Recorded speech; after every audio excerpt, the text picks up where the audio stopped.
I can never forget the moment when my own mother lifted a heavy metal decor piece from the birthday table and struck my 9-year-old daughter on the head with all her strength, simply because I refused to give her $1,500.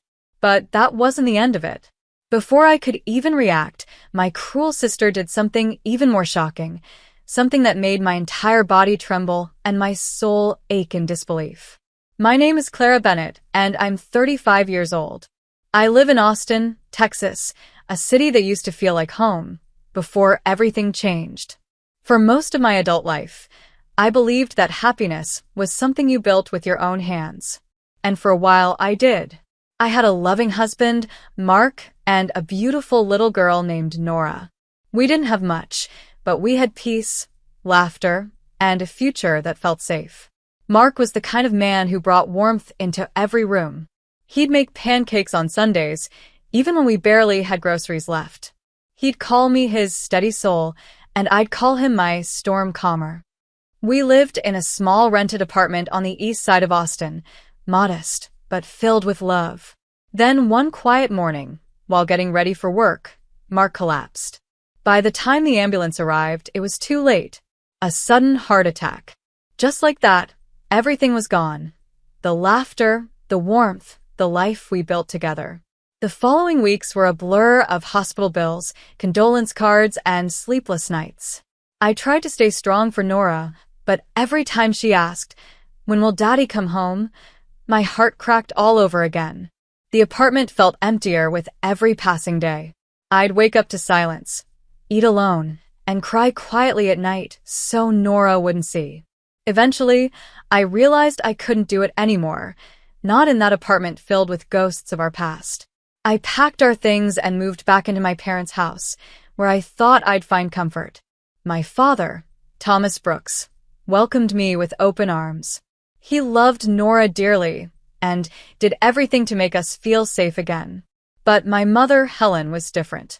She wasn't cruel, but she was cold, distant, judgmental, and quick to remind me that I was too soft. My younger sister, Kendra, lived there too. She was 27, carefree, and treated life like one long vacation. Even before I arrived, she had always been the favorite. My mother called her the bright one, the pretty one, while I was the responsible one. At first, I tried to ignore the favoritism. I told myself, at least we have a roof over our heads. But deep down, I could feel something building, a quiet imbalance that would one day explode in ways I couldn't imagine. Moving back into my parents' house was supposed to be temporary, just until I could get back on my feet. But temporary things have a way of becoming permanent when life doesn't go as planned. The house itself was filled with memories. It was the same one I grew up in, an old, two-story home on the quieter side of Austin, with white paint peeling from the porch railings and wind chimes that sang in the evening breeze. My father, Thomas, was my comfort. He was a retired postal worker, a patient man who always believed that kindness was strength, not weakness. Every morning, he'd make Nora breakfast before school, scrambled eggs and toast shaped like hearts. He'd call her his little sunshine. Watching them together often made me teary. It reminded me of the bond one once had with Mark. My mother, Helen, however, seemed to view my return as a burden rather than a reunion. She was the kind of woman who never smiled unless there was company. Her love was measured, conditional, and always tilted toward my younger sister, Kendra. Kendra had never really grown up. At 27, she didn't have a job, but she always had new clothes, fresh nails, and a social life that revolved around parties, road trips, and selfies. She was beautiful, the kind of beautiful that my mother worshipped. Helen would brag about Kendra's looks to relatives, but conveniently forget that I was the one paying the bills, groceries, and electricity. I tried not to complain. I ran my small Etsy shop, where I sold handmade candles and resin decor pieces. It wasn't glamorous, but it kept the lights on. Some nights, I'd stay up until 2 in the morning fulfilling orders while Nora slept beside me on the couch. I told myself it was worth it, that things would stabilize, that peace would return. But slowly, the cracks deepened. Kendra started borrowing money. First small amounts, $50 here, $100 there. Then came the bigger asks, always followed by, "I'll pay you back next week, I promise." Of course, she never did. And every time I refused, my mother would scold me. "Clara, don't be selfish," she'd say. "She's your sister."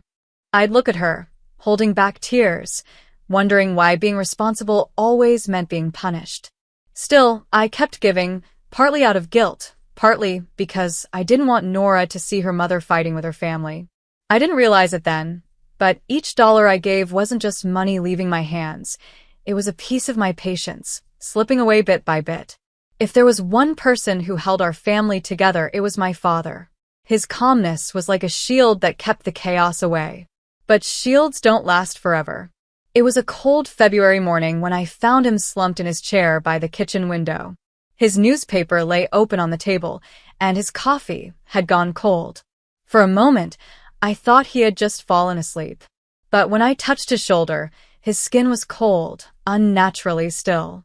My heart sank. That was the morning I lost him. The weeks after his funeral were a blur. Relatives came, offered hollow condolences, and left.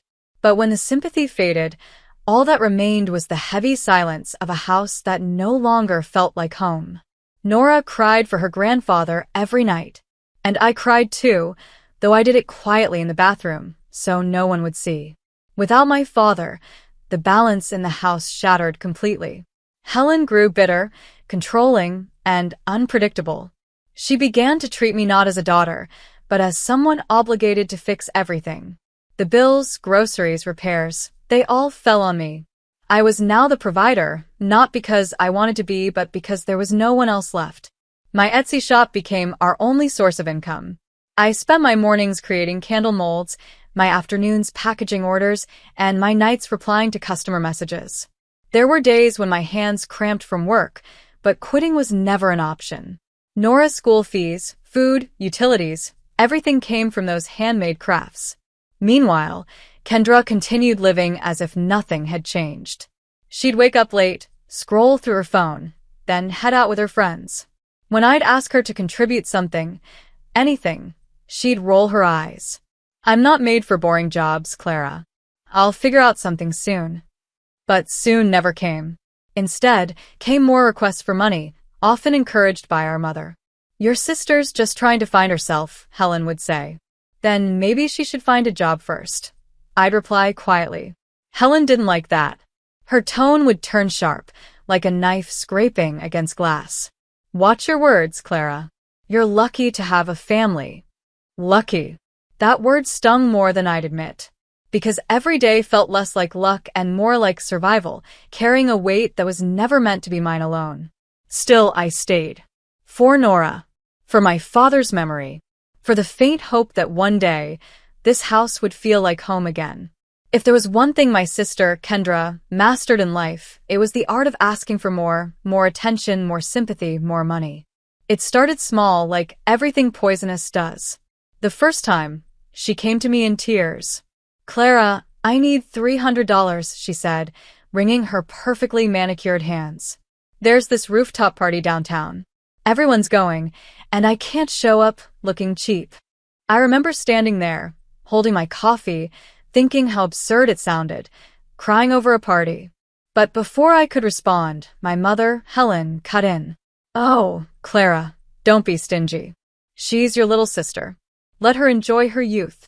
You're the older one. You should understand." So I gave her the $300. It hurt, but I told myself it was just this once. A few months later, the requests grew bigger. This time, she said, "I need $700. My friends are planning a weekend trip to Miami. I already booked the hotel. I just need the flight money." I remember staring at her, disbelief tightening my chest. $700, Kendra? I can't. She cut me off with a scoff. "You're such a buzzkill, Clara. You make money online doing whatever it is you do. You can spare it." Again, my mother sided with her. "It's only money, Clara.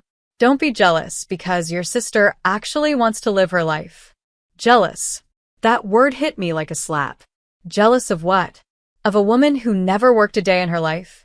Of someone who treated responsibility like a disease? Still, I stayed quiet and transferred the money. Then came the third time, $500 for concert tickets and drinks. "It's a once-in-a-lifetime experience," she said dramatically. "Front row seats. I can pay you back after I get a job." But the job never came. The payback never came. Every dollar I gave her made the air in that house feel heavier. I started skipping meals, saving pennies, trying to make ends meet. Yet my mother never noticed. To her, I was just the stable one. The one who didn't need comfort or care. I'd often catch Nora watching silently from across the room, her small eyes wide with confusion, as if she couldn't understand why her mother kept giving and giving while no one ever gave back. At night, when she'd fall asleep beside me, I'd whisper, "One day, baby, it'll just be us. Peaceful. No shouting. No begging." I didn't know then that the day I'd stop giving would be the day everything broke apart. By the time spring rolled around, life had settled into a pattern, one that looked calm from the outside but was quietly suffocating me from within. Between my Etsy shop orders, grocery lists, and Kendra's endless spending habits, I was drained. Still, I found strength in one thing: Nora's upcoming 9th birthday. It had been almost 2 years since Mark's death, and I wanted this birthday to remind my daughter that happiness still existed, even if it had to be rebuilt piece by piece. I started planning a small backyard celebration weeks in advance. I didn't have the budget for something grand, but I poured all my heart into the details. I hung soft fairy lights across the wooden fence, ordered pastel balloons online, and baked Nora's favorite vanilla cake myself. From my Etsy supplies, even crafted little handmade decor pieces, resin butterflies, and crystal candle holders that shimmered in the sunlight. Nora helped too, giggling as she tied pink ribbons on the chairs. "This is going to be the best birthday ever, Mom," she said, hugging me so tightly that I could barely breathe. I smiled and kissed her forehead. "You deserve it, sweetheart." When the day finally came, the weather was perfect, warm, breezy, with just enough sunshine to make everything glow. A few of Nora's school friends came over, and the backyard filled with laughter. For the first time in months, I felt peace, real, quiet peace. Then Helen and Kendra arrived. My mother walked in with that familiar look, half judgment, half disinterest. Kendra, on the other hand, looked like she was attending a nightclub, not a child's birthday party. Tight dress, high heels, and that ever-present phone glued to her hand. "Wow," Kendra said, glancing around. "This is cute. Kind of small, but cute." I bit my tongue. I wasn't going to let her ruin the day. As the party went on, Nora played with her friends while I served snacks and lemonade. I noticed my mother whispering something to Kendra several times, both of them glancing in my direction. My stomach tightened, but I ignored it. Then, just as I was lighting the candles on Nora's cake, Kendra approached me with that practiced, fake sweet smile I'd seen too many times before. "Clara," she said softly, "I need to talk to you about something important." My pulse dropped. I already knew what something important meant in Kendra's language. It meant money. And I had a sinking feeling that today, of all days, she wasn't going to hear the word yes. I followed Kendra toward the corner of the backyard, away from the laughter and the glow of birthday lights. My stomach churned even before she spoke. I knew that tone, that uneasy smile. "So," she began casually, twirling a strand of hair around her finger, "I'm planning a spring break trip with my friends. We're going to Los Cabos. It's kind of a big deal. I already paid for part of it, but I'm short on cash." I folded my arms. "How much this time?" She smiled like she was asking for a favor the size of a cup of sugar. "Only $1,500. You know I'll pay you back. You've always got things under control, Clara." Her words hit me like a slap. $1,500.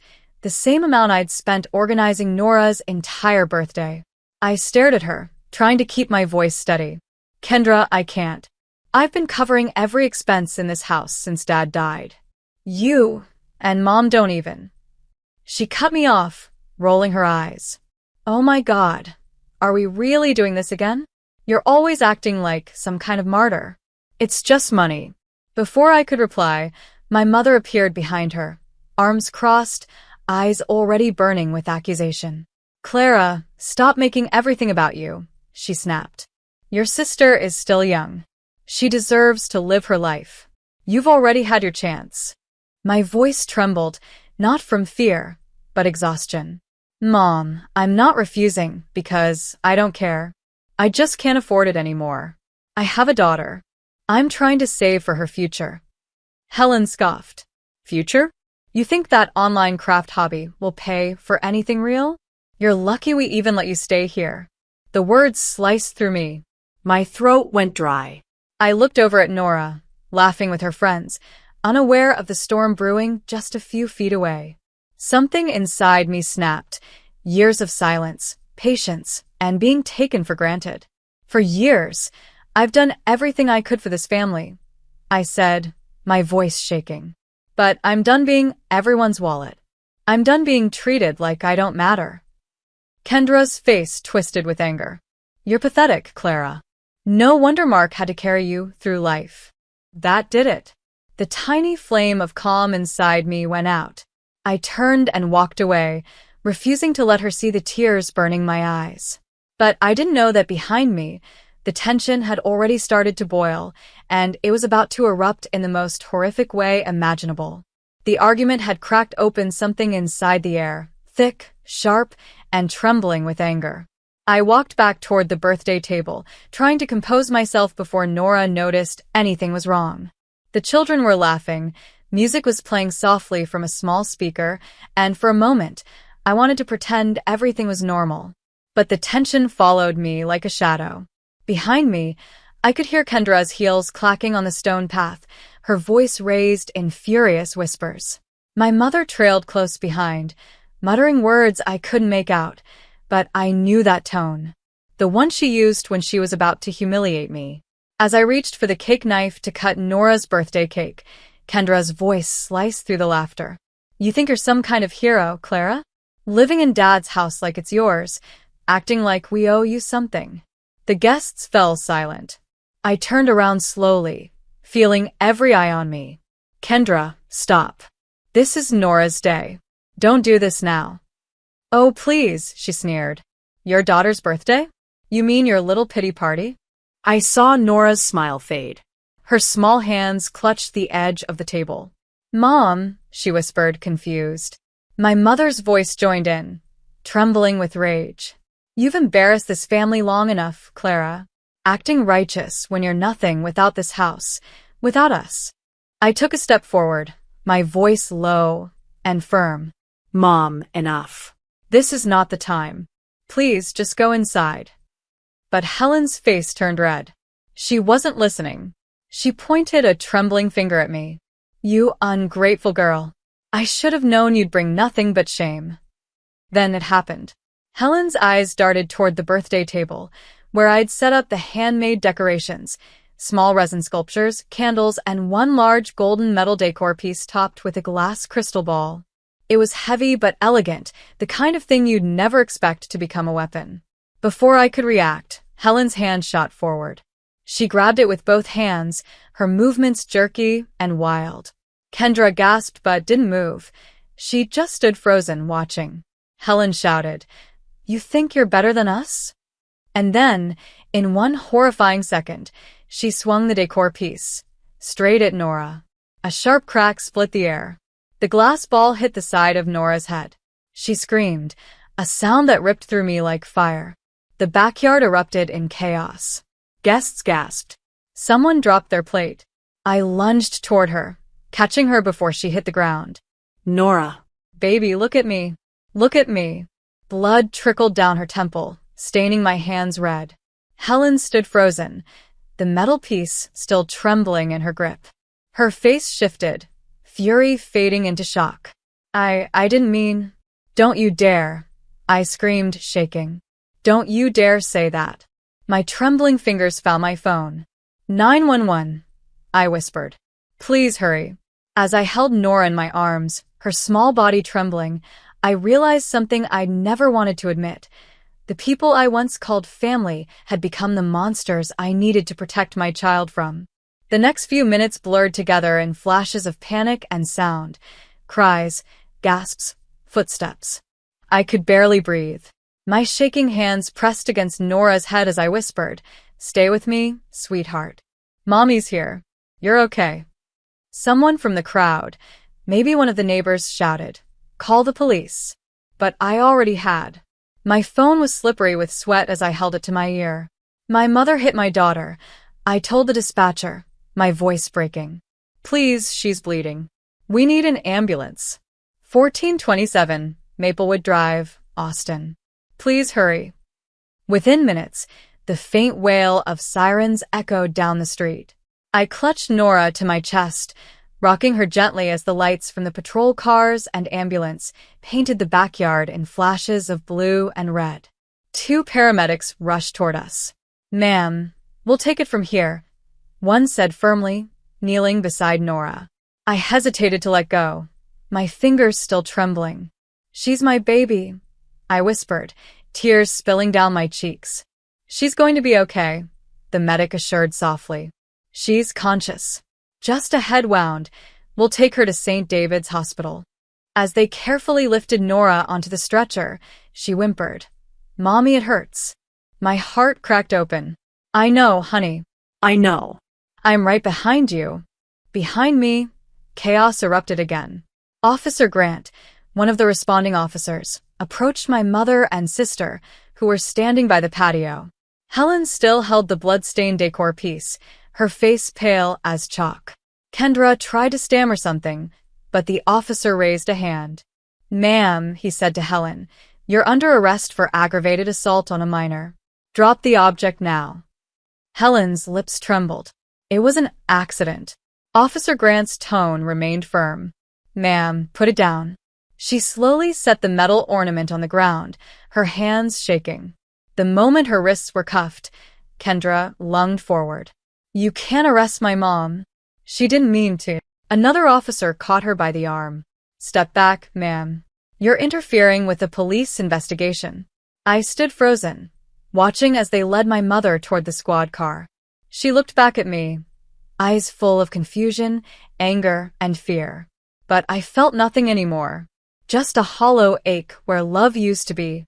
As the officers read her rights, I followed the paramedics to the ambulance.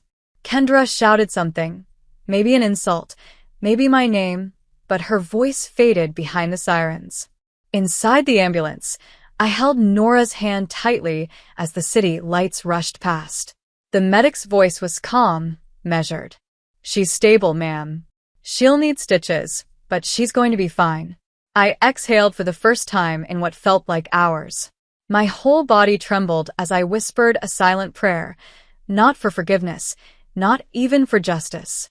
Just for my daughter to open her eyes and smile again. Because from that moment on, she was all I had left. The hospital smelled like antiseptic and fear. For 2 days, I barely left Nora's side. She had 4 stitches above her temple and a mild concussion. When the doctor said she would make a full recovery, I cried silently, clutching her tiny hand until my fingers went numb. But peace didn't last long. The police came the next morning to take my official statement. I told them everything, the argument, the screaming, the way my mother swung that decor piece without hesitation. Officer Grant nodded patiently as I spoke, though I could see the shock in his eyes. A week later, charges were filed. Helen Brooks, aggravated assault on a minor, domestic violence, and endangerment. Kendra Brooke, accessory to assault and verbal harassment. When the court date finally came, I sat on the witness bench, my palms sweating. Nora stayed home with a friend. I couldn't bear for her to see what her family had become. My mother entered the courtroom in a beige jumpsuit, her wrists cuffed. Kendra followed behind, eyes red, trying to look remorseful. Seeing them like that should have hurt, but instead, all I felt was emptiness, a kind of exhaustion that no sleep could fix. When the judge asked me to testify, I stood up and faced the room. My voice shook at first, but grew steadier with every word. My mother and sister have lived under the same roof as me for years. I paid every bill, took care of everything after my father died. I endured their insults, their demands. But when my mother hit my child, a 9-year-old little girl, something inside me broke. I can forgive a lot, but not that. Not hurting an innocent child. The courtroom was silent except for the soft hum of the air conditioner. I caught Helen's eyes for a moment. There was no apology there, only pride and fear mixed into one cold stare. When the verdict was read, I held my breath. Helen Brooks was sentenced to 5 years in state prison, with parole eligibility after 2 years and a mandatory anger management program. Kendra Brooke was sentenced to 2 years in county jail, plus a $3,000 fine and 6 months of community service after release. Helen gasped and turned toward me. "Clara, please, I'm your mother." Tears welled in my eyes, but I didn't move. "And she's my daughter," I whispered. As the bailiffs led them away, I felt no triumph, only the ache of finality. It was over. The storm that had ruled my life for so long had finally burned itself out. When I stepped outside the courthouse that day, the sun felt different, brighter, steadier. Maybe for the first time, I wasn't walking in someone else's shadow.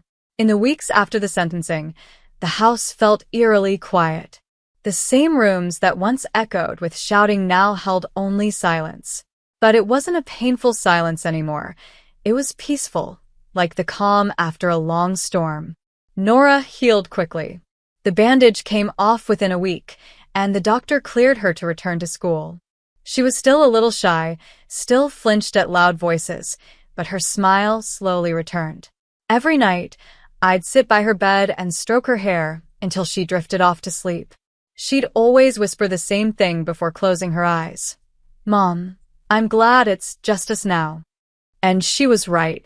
It was just us. For the first time, that didn't feel lonely, it felt right. I threw myself into my work. My Etsy shop started gaining traction after a local journalist wrote a short article about the single mom who turned pain into art. Orders poured in faster than I could fulfill them. I hired a part-time assistant and upgraded my workspace to a small rented studio nearby. The same hands that once trembled in fear now crafted candles and decor that brought light into other people's homes. Within a year, Nora and I moved into a cozy 2-bedroom house across town. It wasn't luxurious, but it was ours, warm, bright, and filled with laughter. I didn't sell my father's house. I just left it behind, like a chapter that had been read too many times. Sometimes I'd drive by it, parked across the street for a few minutes. The windows were dark now, the porch empty. But I didn't feel sadness anymore, just acceptance. A few months later, I wrote one final letter, addressed to Helen and Kendra, both still serving their sentences. "You both chose anger when I chose love. I try to hold us together, but some bonds aren't meant to survive cruelty. This letter isn't about forgiveness, it's about closure. I'm letting go of the pain. From now on, our paths will never cross again." I sealed the letter and sent it, knowing it would be the last communication I'd ever have with them. Life moved on quietly after that. Nora flourished in school, kind, creative, and full of the light that once filled Mark's eyes. One afternoon, she came home waving a certificate, her face glowing. "Mom." "I won the Young Artist of the Year award," she shouted, throwing her arms around me. I hugged her tightly, tears stinging my eyes. "I'm so proud of you, sweetheart," I whispered. "You're my miracle." That night, after she fell asleep, I stepped into our small backyard, fairy lights hanging softly above, wind chimes whispering in the dark. It was the same kind of evening when everything had once fallen apart. But now, standing there, I realized something profound. Sometimes life destroys you to rebuild you stronger. And as I looked at the stars, I finally said it out loud, not to anyone else, but to myself. "We're safe now, Mark." We're free. If you're reading this, I want you to know something. Survival isn't loud. It doesn't always come with applause or a sunrise, or a moment when everything suddenly makes sense. Sometimes survival is just waking up when you'd rather stay in bed. It's cooking dinner when your hands are still shaking. It's smiling for your child when your heart feels shattered. I used to believe that strength meant never breaking. But I was wrong. Real strength is breaking and still choosing to rebuild. When I lost my husband, I thought my life was over. When I was hurt by the people I trusted most, I thought I'd never trust again. But the truth is, Life has a strange way of rebuilding itself through the cracks. You find light in the smallest places, a child's laughter, a kind word from a stranger, the quiet peace of knowing you stood your ground. To every woman who's been told she's too emotional, too soft, or too much, don't let the world harden you. Compassion isn't weakness. Silence isn't peace. You are allowed to say no. You are allowed to walk away from pain, even when that pain carries your family's face. To every mother holding her child a little tighter tonight, protect that love like fire in the wind. Because in the end, that love is what saves us. And to my daughter, Nora, you are my proof that healing is possible. I want you to grow knowing that no matter what this world takes from you, it can never take your worth. You are not defined by what broke you, but by how you rise after it. I don't know what tomorrow holds, but I know this: I am free. And sometimes, freedom doesn't mean walking away. It means finally choosing yourself, without apology. So if you ever forget how strong you are, look at me, a woman who lost everything and still found her way home. If this story touched your heart, take a moment to share your thoughts in the comments. Your words mean more than you think. Tell me, what part moved you the most? If you believe in stories that speak about courage, survival, and second chances, make sure to like this video and subscribe to the channel. Every story here carries a message, a reminder that strength often hides in the quietest souls. Your support helps us continue telling the kind of stories that deserve to be heard. Thank you for watching, and remember, sometimes the bravest thing you can do is simply keep going.